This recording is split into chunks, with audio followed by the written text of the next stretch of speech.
Namaskar. From 10th standard, we are going to solve question paper. Question paper मधले आपण 2 questions आतापर्यंत solve केले होते. थर्ड क्वेश्चन घेण्याच्या अगोदर आज मी आता एक चॅलेंजिंग एक्झाम्पल जे क्वेश्चन नंबर 4 मध्ये असतं ते चॅलेंजिंग एक्झाम्पल बद्दल चर्चा करणार आहे. हे चॅलेंजिंग एक्झाम्पल कसं असतं आणि हे एक्झाम्पल कशा पद्धतीने सॉल्व्ह करायचं. तर आपल्या समोर या स्क्रीनवर दिसत आहे तुम्हाला चॅलेंजिंग एक्झाम्पल आहे जे क्वेश्चन नंबर 4 मध्ये 4 मार्क्ससाठी असतं. आता आजचा जो मी चॅलेंजिंग एक्झाम्पल आहे ते इंग्लिश मीडियम ॲज वेल ॲज मराठी मीडियम दोघांनाही समजेल अशा पद्धतीने, त्यामुळे व्यवस्थितपणे लक्ष द्या. हा एक्झाम्पल जे स्क्रीनवर दिसतंय तुम्हाला, हा क्वेश्चन नंबर 4 मध्ये टोटल 3 क्वेश्चन्स असतात. We have to solve 2 questions, each carries 4 marks. 3 questions जे तुम्हाला 2 सोडवायचे आहेत आणि प्रत्येकाला 4 मार्क आहे. हा पहिला एक्झाम्पल जो तुमच्या समोर दिसतोय. पहा काय सांगितले त्यांनी, एक फिगर दिलेली आहे. In triangle angle BAC is 90 degree. म्हणजे हा जो BAC हा ए अँगल जो आहे तो 90 डिग्री. AP परपेंडिक्युलर BC, दिस AP आणि BC ला परपेंडिक्युलर इथे. ओके. B', म्हणजे P is in between C. Point D is the midpoint of side BC. हा D पॉइंट जो आहे तो मिड पॉइंट आहे, म्हणजे BD आणि CD हे सेम आहेत. Then prove that this AD square plus BD square equal to CD square. Okay. आता हा आपल्याला प्रॉब्लेम सोडवायचा आहे.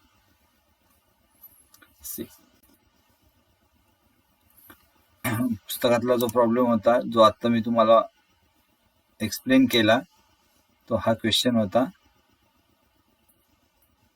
या क्वेश्चन मध्ये पानीट इन ट्रायंगल ABC म्हणजे त्रिकोण ABC मध्ये BAC 90 अंश आहे. रेख AP लंब बाजू BC, AP ही BC ला लंब आहे. B'C म्हणजे P हा दरम्यान बिंदू आहे B आणि C च्या. बिंदू D हा बाजू BC चा मध्यबिंदू आहे. D हा मध्यबिंदू आहे म्हणजे BC आणि BD कसे सेम आहे. D is the mid point दिलेलं आहे. तर सिद्ध करा. Then prove that 2AD square equal to BD square अधिक CD square twice AD square equal to BD square plus CD square. हे असं आपल्याला प्रूव्ह दॅट करायचं आहे. ठीक आहे. आता आपल्याला काढतोय ही फिगर आपण छोटी मिनिमाइज करून ठेवूया आणि आता या फिगरकडे लक्ष द्या जी आपल्याला सॉल्व्ह करण्यासाठी वापरायची. सेम तीच फिगर आहे, त्याच फिगरचे नाव टाकतोय मी इथे. आता this is point B, this is point A, C, here is D and here is P. हा BA, A, CA, P आणि D हे परपेंडिक्युलर दिलं, हे परपेंडिक्युलर दिलेलं आहे, ते परपेंडिक्युलर घेतलेलं आहे. ओके. नाव सी काळजीपूर्वक पहा. आपल्याला शो दॅट जे करायचंय ते आपल्या नजरेसमोर पाहिजे, नेहमी आपल्याला माहीत पाहिजे, म्हणून ते मी आता इथे लिहितो. आपल्याला प्रूव्ह दॅट काय करायचं ते इथे लिहितो. प्रूव्ह दॅट मध्ये किंवा सिद्ध करामध्ये काय आहे ते इथे लिहितो. Twice AD square equal to BD square plus CD square. आता मी चॅलेंजिंग एक्झाम्पल घेतो, म्हणजे मी कशा पद्धतीने घेत असतो की मी चॅलेंजिंग एक्झाम्पल घेताना हाऊ टू थिंक, तुम्हाला विचार काय करायचा आहे आणि कशा पद्धतीने उत्तराकडे जायचंय हे महत्त्वाचं असतं. सोल्युशन अनेक ठिकाणी मिळतं पण ते कसा विचार करून आणलं हे महत्त्वाचं आहे. आता पहा या ठिकाणी त्यांनी जे काय आपल्याला दिलेलं आहे हा अँगल 90चा दिलेला आहे. हा अँगल 90 आहे, हा अँगल 90 म्हणजे ए अँगल 90 दिलेला आहे तो 90 दाखवला. म्हणजे या ठिकाणी राईट अँगल ट्रायंगल आहे. ठीक आहे. राईट अँगल ट्रायंगल असेल आणि जर स्क्वेअर टर्म मध्ये काही शो दॅट करायचं असेल, स्क्वेअर टर्म मध्ये जर असं वर्ग संख्यामध्ये जर आपल्याला काही दाखवायचं असेल, स्क्वेअर टर्म मध्ये जर शो दॅट असेल तर या ठिकाणी 3 संकल्पना आहेत, 3 कन्सेप्ट आहेत जे वापरता येतात. पायथागोरस थेरम, जो तो तुम्हाला माहीतच आहे, अपोलोनियस थेरम आणि त्यानंतर जॉमेट्रिक मीन प्रॉपर्टी. या तिन्हीमध्ये स्क्वेअर टर्म येतात. मग आपल्याला या तिन्ही गोष्टी अगोदर माहीत असणं गरजेचं आहे आणि तिन्ही गोष्टी व्यवस्थितपणे समजणं पण. पायथागोरस थेरमचं तुम्हाला माहीत आहे, अपोलोनियस थेरमही तुम्हाला माहीत आहे. मिड पॉईंट असेल तर अपोलोनियस थेरम असतो आणि त्यानंतर जॉमेट्रिक मीन थेरम. तर आज या चॅलेंजिंग एक्झाम्पलचे मी 3 टाईपने सॉल्व करणार आहे आणि तिन्ही मेथड तुम्हाला पाहिजेत. तिन्ही मेथडमध्ये जी सोपी मेथड आहे, एक सोपीच आहे, इझी मेथड आहे, त्याच मेथडने आन्सर येणार आहे आणि त्याच मेथडचा आन्सर आपल्याला आपण लिहिणार आहे, आता दाखवणार आहे. तर हे जरी आपल्याला 4 मार्क्ससाठी असलं तरी याचे आता आन्सर पहा कशा पद्धतीने आपण काढू शकतो. सर्वात अगोदर या ठिकाणी राईट अँगल ट्रायंगल आहे, काटकोन त्रिकोण आहे आणि काटकोन त्रिकोणामध्ये डी हा मध्यबिंदू आहे जो कर्णावर टाकलेला आहे, बरोबर आहे. In right angle triangle this perpendicular is drawn on hypotenuse. आणि यासाठी 9th मध्ये आपण एक थेरम पाहिलेला आहे जो तुम्हाला माहीतच पाहिजे आणि अशा वेळेस तुमच्या डोक्यात पण यायला पाहिजे. क्लिक होतंय? यस. कोणता? काटकोन त्रिकोणात कर्णावर काढलेली मध्यगा ही कर्णाच्या निम्म्या लांबीची असते. In right angle triangle, a perpendicular drawn on hypotenuse is half the length of hypotenuse. Okay, तो थेरम मी एकदा इथे लिहितो. ओके, जो थेरम आहे तो मी लिहिलेला इथे. In right angle triangle the length of median drawn on hypotenuse is half the length of hypotenuse. आता माझ्या अगोदर सांगताना परपेंडिक्युलर हा शब्द सांगण्यात आला, तर तो मीडियन शब्द आहे. ही मीडियन म्हणजे एडी ही BCच्या हाफ असते, असं या ठिकाणी. काटकोन त्रिकोणात कर्णावर काढलेली मध्यगा ही एडी ही मध्यगा आहे, कर्णाच्या निम्म्या लांबीची असते, म्हणजे BCच्या एडी ही निम्म्या लांबीची असते. म्हणजेच आपल्याला या ठिकाणी काय मिळणार पहा, हे मीडियन आहे, therefore AD equal to BD equal to DC. निम्म्या लांबीची असते आणि हा डी हा मिड पॉईंट पण दिलेला आहे, त्यामुळे AD equal to BD equal to DC. काय मिळतं आपल्याला? AD equal to BD equal to DC ऐवजी आपण CD लिहूया. आपल्याला इथं CD सांगितलं आहे, CD लिहूया. ऑन स्क्वेअरिंग केलं तर काय येईल? AD square equal to BD square equal to CD square. On squaring असेल तर AD square equal to BD square equal to CD square. therefore म्हणून. आणि पहा AD स्क्वेअर CD स्क्वेअर हे जर सेम असेल, therefore I am going to write twice AD square.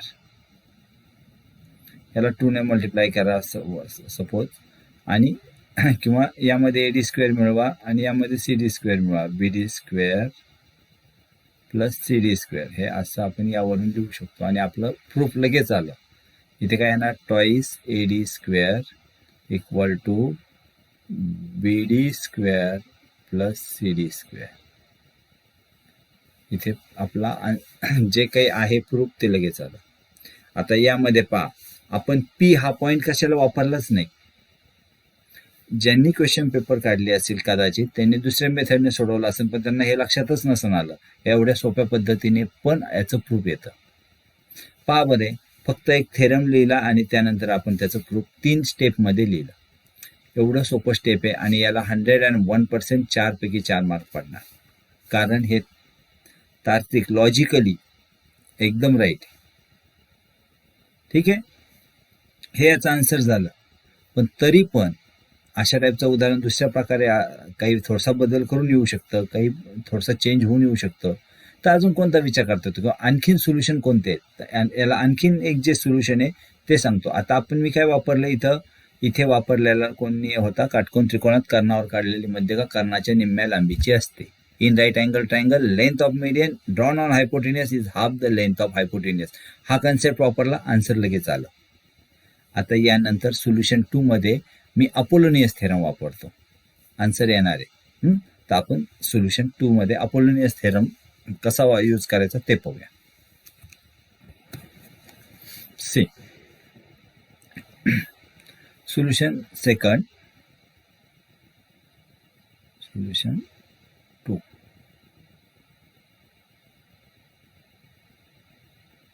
Okay, हाँ.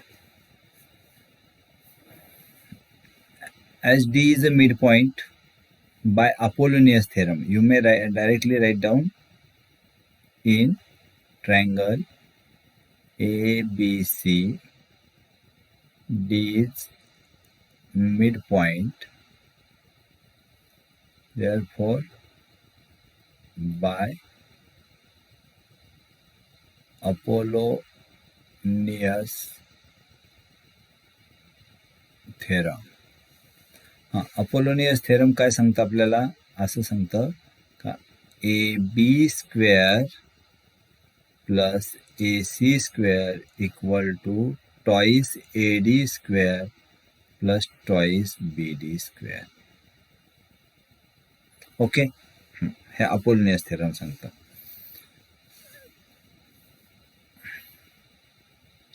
त्रिकोण ABC मध्ये डी हा बाजू BCचा मध्यबिंदू म्हणून अपोलोनियस प्रमेयानुसार. ॲट अ टाइम मी English medium as well as Marathi medium दोघांसाठी पण देतोय. इंग्लिश मीडियमवाल्यांनी इंग्लिश मीडियमकडे कॉन्सन्ट्रेट करायचं आणि मराठी मीडियमवाल्यांनी मराठी मीडियमकडे कॉन्सन्ट्रेट करायचं. पहा, in triangle ABCD is the mid point by Apollonius theorem AB² plus AC² equal to twice AD² plus twice BD². Okay, इथे काय येईल? AB² Apollonius theorem plus AC² equal to twice AD² plus twice BD². आता same आहे. आता तुम्ही समजू शकता इथून पुढे. आता मी काय करणार? AB² plus AC². पहा, हा राईट अँगल ट्रायंगल दिलेला आहे. AB² प्लस AC² म्हणजे ही एक साईड, ही एक साईड. या दोन राईट अँगलच्या साईड्स होतात. काटकोन त्रिकोणी दोन बाजू होतात. त्यामुळे BC हा कर्ण होईल. BC इज अ हायपोटेनियस आणि त्याबरोबर BC² येईल. I am going to write BC² here. See, BC² equal to twice AD² plus twice BD². आणि इथे रिझन लिहायचं तुम्ही डायरेक्ट सिन्स काय by Pythagoras theorem AB² plus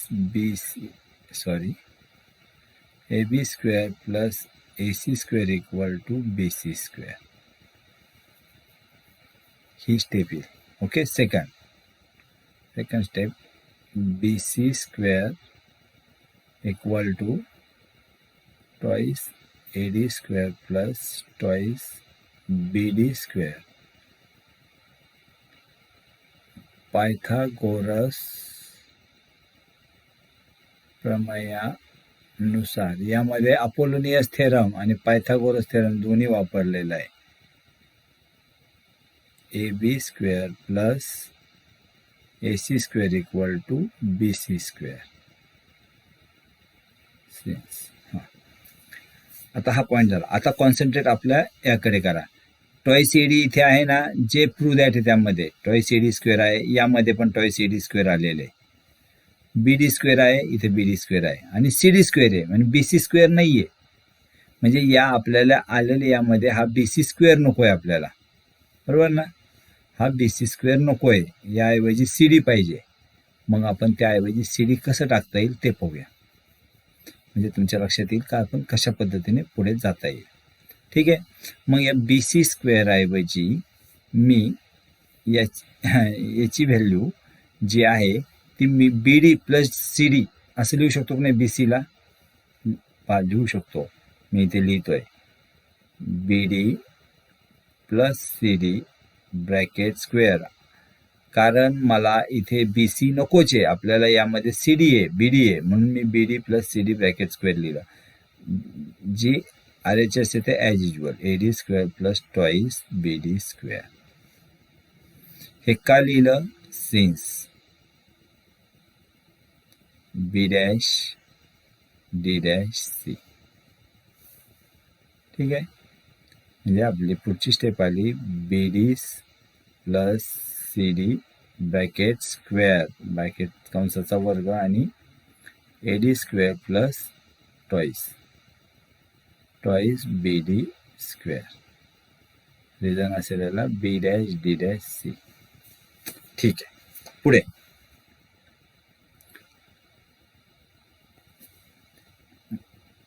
याचा स्क्वेअर करताना first term square that is B D square plus C D square plus twice B D into C D.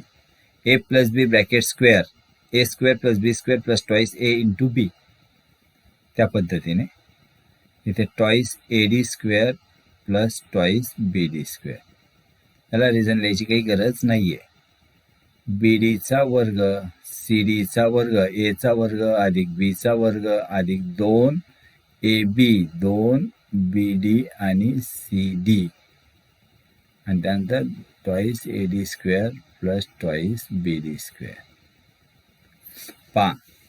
आपल्याला जे M आहे, आपलं जे एम आहे एक नेहमी लक्षात ठेवा, A D square B D square C D square आहे. आता मला एका बाजूला फक्त ट्वाईस ए डी स्क्वेअर ठेवायचं, बाकी सगळं इकडं आणायचं. मग ते करूया. बी डी स्क्वेअर पाहिजे आहे, सी डी स्क्वेअर पाहिजे आहे, फक्त हे ट्वाईस बी डी स्क्वेअर नको आहे. बरोबर आहे की नाही?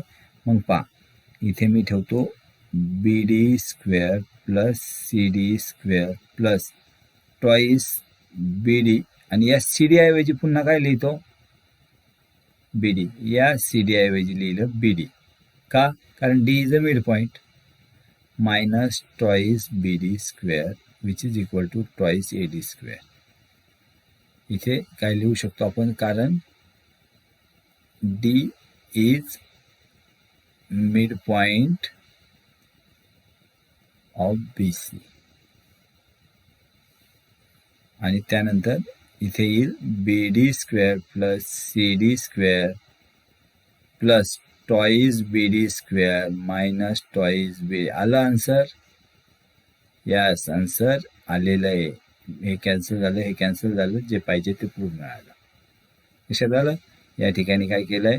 बी D square plus C D square plus twice B D into B D. का? या सी डी ऐवजी बी डी लिहिलं आहे, आणि मायनस हे twice B D which is equal to twice A D square. आणि हे नंतरच्या स्टेपला काय येईल? B D square plus C D square plus twice B D square minus twice B D square which is equal to twice A D square. A B डीला B D cancel, आणि आपला answer मिळाला. चला, हे solution number 2 मिळालं. हे थोडंसं मोठं होतं. यामध्ये अपोलोनियस थेरम वापरला आणि एक पायथागोरस थेरम वापरला आणि आन्सर काढलं. यापेक्षा हेच थेरमचं प्रूफ सोपं आहे, जे आपण पहिलं पाहिलंय. बरोबर? पण मी तुम्हाला हे का दाखवतोय? कारण तुमच्या पण लक्षात यायला पाहिजे का किती टाईपने आपण एक उदाहरण सोडू शकतो आणि कशा पद्धतीने आपल्याला सोल्युशन येतात. हेही आन्सरला मार्क मिळणार आहेत. हे असं लिहिलं तर. हे नाही सुचलं तुम्हाला, तुम्ही अपोलोनियसने थेरम सुचला तुम्हाला आणि त्यानंतर सोडवलं, याने पण तुम्हाला मार्क मिळणार आहे. आता मी तुम्हाला आठवतंय पहिल्यांदा सुरुवातीला करताना काय सांगितलं होतं? अपोलोनियस थेरम एक वापरता येतो, पायथागोरस थेरम एक वापरता येतो, जो इथे दोन्ही वापरले, आणि आणखीन एक सांगितलं होतं जॉमेट्रिक मीन प्रॉपर्टी. मग ट्राय करूया जॉमेट्रिक मीन प्रॉपर्टीचा. जॉमेट्रिक मीन प्रॉपर्टी पण इथे वापरता येईल. हे एक झालं सोल्युशन, हे एक झालं सोल्युशन, आणि आता थर्ड सोल्युशन पाहूया जॉमेट्रिक मीन प्रॉपर्टीचा. मी तुम्हाला त्याची हिंट देतो आता. प्रूव्ह दॅट मध्ये आपल्याला दाखवायचं आहे twice AD square equal to BD square plus CD square. Geometric mean property म्हणजे भूमिती मध्याच्या गुणधर्मानुसार, भूमिती मध्याच्या जो काही गुणधर्म आहे त्यानुसार तो यामध्ये P पॉईंटचा कन्सिडर करून सोडवतोय. इथे लिहितो बाय जॉमेट्रिक मीन प्रॉपर्टी.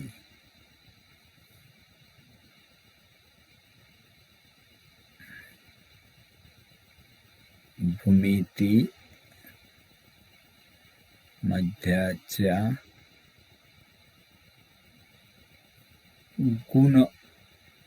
गुणधर्मानुसार. आता ही मात्र तुम्हाला माहित पाहिजे. आता मी इंग्लिश मीडियम मराठी मीडियम सेमच आहे, ते सेमच दाखवतो. पहा, भूमिती मध्याच्या प्रमाणानुसार आपण डायरेक्टली असं लिहू शकतो. पहा काय, AP स्क्वेअर इक्वल टू इकडे काय BP इंटू PC.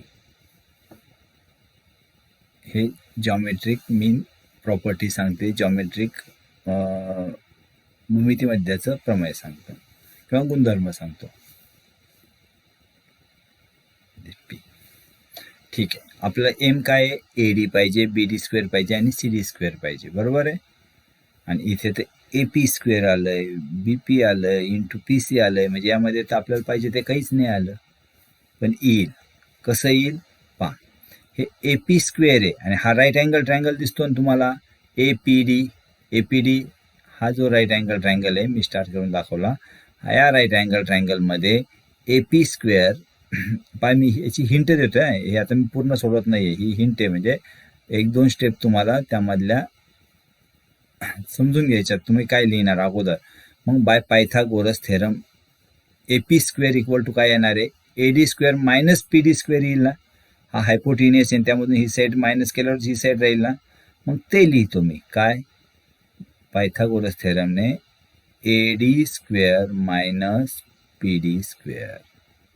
थोडासा आता मनाला आपल्याला एक कॉन्फिडन्स येतो का, अरे AD स्क्वेअर तर आलंय की नाही.